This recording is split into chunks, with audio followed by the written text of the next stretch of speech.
ایک دفعہ کا ذکر ہے کہ ایک تھا مچھیرا، اپنے کام میں مگن اور راضی خوشی رہنے والا۔ وہ صرف مچھلی کا شکار کرتا اور باقی وقت گھر پر گزارتا۔ قناعت کا یہ عالم تھا کہ جب تک پہلی شکار کی ہوئی مچھلی ختم نہ ہو دوبارہ شکار پر نہ جاتا۔ ایک دن کی بات ہے کہ مچھیرے کی بیوی اپنے شوہر کی شکار کردہ مچھلی کو چھیل کاٹ رہی تھی کہ اس نے ایک حیرت ناک منظر دیکھا۔ حیرت نے تو اس کو دنگ کر کے رکھ دیا تھا۔ ایک چمکتا دمکتا موتی مچھلی کے پیٹ میں۔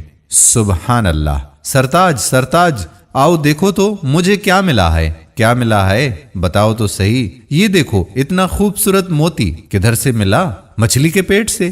لاؤ مجھے دو میری پیاری بیوی، لگتا ہے آج ہماری خوش قسمتی ہے جو اس کو بیچ کر مچھلی کے علاوہ کچھ اور کھانا کھانے کو ملے گا۔ مچھیرے نے بیوی سے موتی لیا اور محلے کے سونار کے پاس پہنچا اور اس کو بتایا کہ جی قصہ یہ ہے کہ مجھے مچھلی کے پیٹ سے موتی ملا ہے۔ سونار نے کہا مجھے دو، میں دیکھتا ہوں اسے۔ اوہ، یہ تو بہت ہی عظیم الشان موتی ہے، میرے پاس تو ایسی قیمتی چیز خریدنے کی استطاعت ہی نہیں ہے، چاہے اپنا گھر دکان اور سارا مال اور اسباب ہی کیوں نہ بیچ ڈالوں، اس موتی کی قیمت پھر بھی میں ادا نہیں کر سکتا۔ تم ایسا کرو کہ ساتھ والے شہر کے سب سے بڑے سونار کے پاس چلے جاؤ، ہو سکتا ہے کہ وہ اس کی قیمت ادا کر سکے۔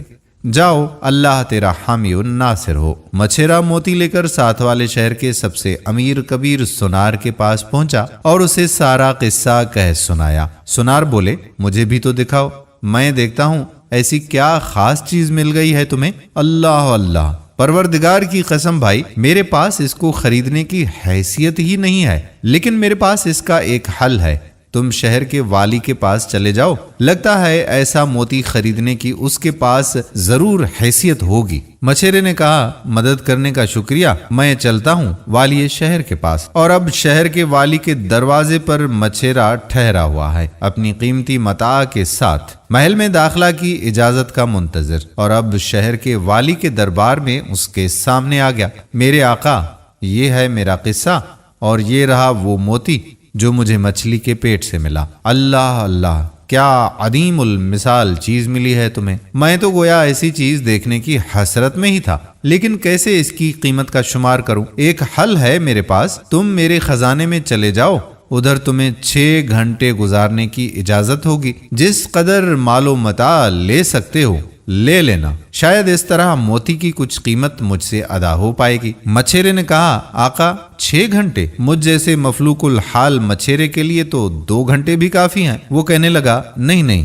6 گھنٹے، جو چاہو اس دوران خزانے سے لے سکتے ہو، اجازت ہے تمہیں۔ یہ مچھیرا دوست والی شہر کے خزانے میں داخل ہو کر دنگ ہی رہ گیا۔ بہت بڑا اور عظیم الشان حال کمرہ سلیقے سے 3 اقسام اور حصوں میں بٹا ہوا، ایک قسم ہیرے اور جواہرات اور سونے کے زیورات سے بھرے ہوئے ہیں، ایک قسم ریشمی پردوں سے مزین اور نرم و نازک راحت بخش مخملی بستروں سے آراستہ، اور آخری قسم کھانے پینے کی ہر اس شے سے آراستہ جس چیز کو دیکھ کر منہ میں پانی آ جائے۔ مچھیرے نے اپنے آپ سے کہا کہ 6 گھنٹے مجھ جیسے غریب مچھیرے کے لیے تو بہت ہی زیادہ مہلت ہے، یہ کیا کروں گا میں ان 6 گھنٹوں میں آخر؟ خیر، کیوں نہ ابتدا کچھ کھانے پینے سے کی جائے، آج تو پیٹ بھر کے کھاؤں گا۔ ایسے کھانے تو پہلے کبھی دیکھے بھی نہیں تھے، اور اس طرح سے مجھے ایسی توانائی بھی ملے گی جو ہیرے اور جواہرات اور زیور سمیٹنے میں مدد دے۔ اور جناب ہمارا یہ مچھیرا دوست خزانے کی تیسری قسم میں داخل ہوا، اور ادھر اس نے والی شہر کی عطا کردہ مہلت میں سے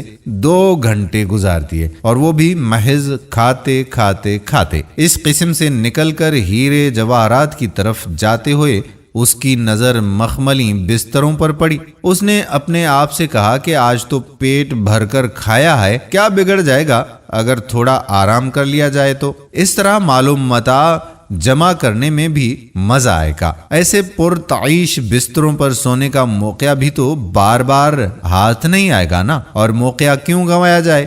مچھیرے نے بستر پر سر رکھا اور بس کیا ہونا تھا، پھر وہ گہری نیند سے گہری نیند میں ڈوبتا ہی چلا گیا۔ اٹھ اٹھ اے احمق مچھیرے، تجھے دی ہوئی مہلت ختم ہو چکی ہے۔ ہائے وہ کیسے؟ جی تو نے ٹھیک سنا ہے، نکل ادھر سے باہر کو۔ مچھیرا کہنے لگا مجھ پر مہربانی کرو، مجھے کافی وقت نہیں ملا، تھوڑی مہلت اور دے دو۔